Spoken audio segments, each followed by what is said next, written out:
मध्य प्रदेश की खेल मंत्री यशोधरा राजे सिंधिया ने हाल ही में ये घोषणा की कि वो शिवपुरी से आगामी मध्य प्रदेश विधानसभा चुनाव नहीं लड़ेंगी। इस बात से अटकलें तेज हो गई हैं कि क्या ये सीट उनके भतीजे और केंद्रीय मंत्री ज्योतिरादित्य सिंधिया के लिए खाली की जा रही।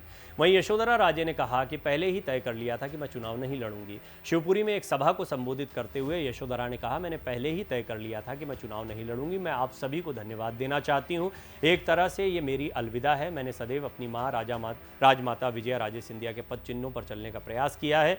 उन्हीं की प्रेरणा से मैंने ये निर्णय लिया। आज मैं आप सभी से विनती करती हूं कि आप सभी इस फैसले में मेरा साथ देंगे।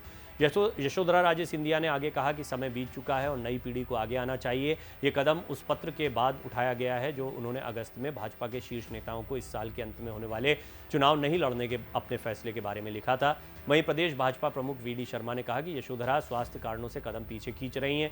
वहीं बीजेपी के हलकों में अटकलों ने जोर पकड़ लिया है। इसमें सबसे बड़ी चर्चा ज्योतिरादित्य सिंधिया के विधानसभा चुनाव लड़ने और भविष्य में उनकी सीएम की दावेदारी जैसी बात भी है।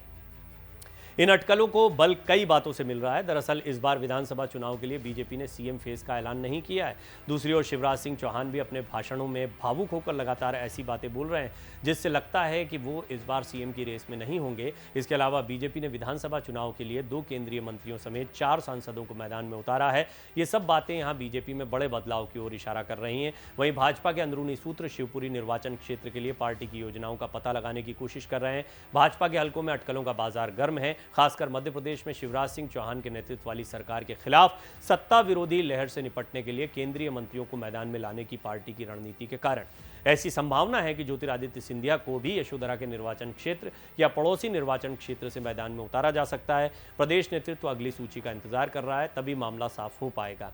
मध्य प्रदेश भाजपा के एक वरिष्ठ नेता ने कहा कि कुछ भी संभव है। वहीं यशोधरा राजे सिंधिया की सीट पर अब केंद्रीय मंत्री ज्योतिरादित्य सिंधिया के समर्थक तेजी से सक्रिय हो गए हैं। कयास लगाए जा रहे हैं कि शिवपुरी सीट से अब केंद्रीय मंत्री ज्योतिरादित्य सिंधिया चुनाव लड़ सकते हैं। शिवपुरी विधानसभा सीट की खास बात यह है कि सीट पर महल की खासी दखलंदाजी रहती है। महल के आशीर्वाद से ही सीट पर जीत मिलती है।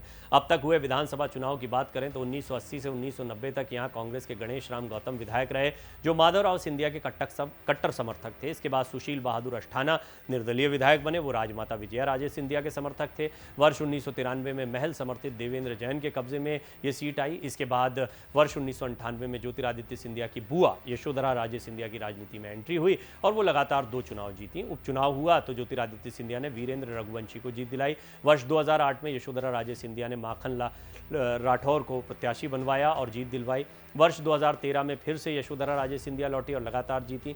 आपको बता दें शिवपुरी सीट पर पहला चुनाव 1951 में हुआ था। 1951 में तुलाराम नरहरि प्रसाद कांग्रेस से निर्वाचित हुए थे। इसके बाद 1977 में जनता पार्टी से महावीर प्रसाद जैन, 1980 में कांग्रेस से गणेश राम गौतम, 1985 में भी गणेश राम गौतम, 1990 में निर्दलीय सुशील बहादुर अस्थाना, 1993 में बीजेपी से देवेंद्र कुमार जैन, 1998 में बीजेपी से यशोधरा राजे सिंधिया, 2003 में भी यशोधरा राजे सिंधिया, 2006 में उपचुनाव में कांग्रेस से वीरेंद्र सिंह रघुवंशी, 2008 में बीजेपी से माखनलाल राठौर और 2013 में बीजेपी से फिर यशोधरा राजे सिंधिया, जबकि 2018 में भी यशोधरा राजे सिंधिया ही विधायक चुनी गई। ज्योतिरादित्य ने अब तक किसी विधानसभा सीट से चुनाव नहीं लड़ा है। उन्होंने 2002 में अपने पिता और वरिष्ठ कांग्रेस नेता माधवराव सिंधिया की मृत्यु के बाद गुना लोकसभा उपचुनाव जीतकर अपनी राजनीतिक शुरुआत की थी। ज्योतिरादित्य ने 2002 से 2019 तक कांग्रेस सांसद के रूप में गुना का प्रतिनिधित्व किया। 2020 में जब उन्होंने भाजपा ज्वाइन की तो वो राज्यसभा सदस्य बन गए थे।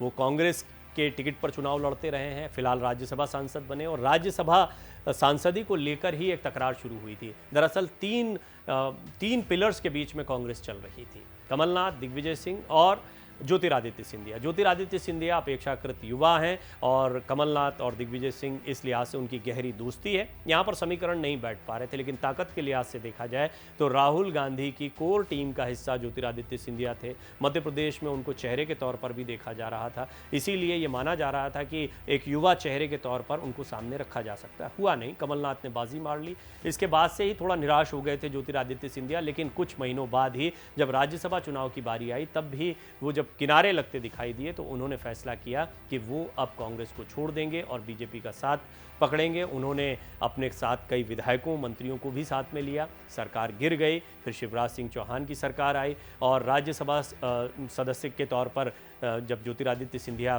पहुंचे केंद्र में तो उन्हें नागरिक उड्डयन मंत्रालय जैसा महत्वपूर्ण विभाग भी दिया। अब ज़्यादातर बड़े मंचों पर वो दिखाई दे रहे हैं मध्य प्रदेश में। प्रधानमंत्री मोदी उनको पसंद करते हैं। कयास लग रहे हैं कि क्या नेतृत्व परिवर्तन हो सकता है। पहली चुनौती है कि बीजेपी पहले जीत कर आए।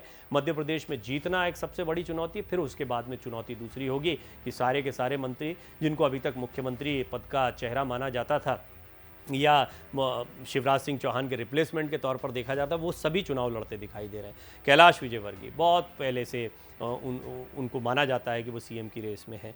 इसके अलावा नरेंद्र सिंह तोमर हैं, प्रहलाद पटेल हैं, सब बड़े बड़े चेहरे हैं कि केंद्र की राजनीति में भी अपना कद रखते हैं, लेकिन ये विधानसभा के चुनाव लड़ते दिखाई दे रहे हैं। तो ज्योतिरादित्य सिंधिया भी इनसे दूर नहीं रहेंगे और उन्हें भी बहुत मुमकिन है इसी अंदाज में चुनाव में उतारा जाए। और यशोधरा राजे सिंधिया का अपनी सीट को छोड़ना एक तरीके से एक इंडिकेशन है कि ये ज़मीन तैयार की जा रही है ज्योतिरादित्य सिंधिया के लिए।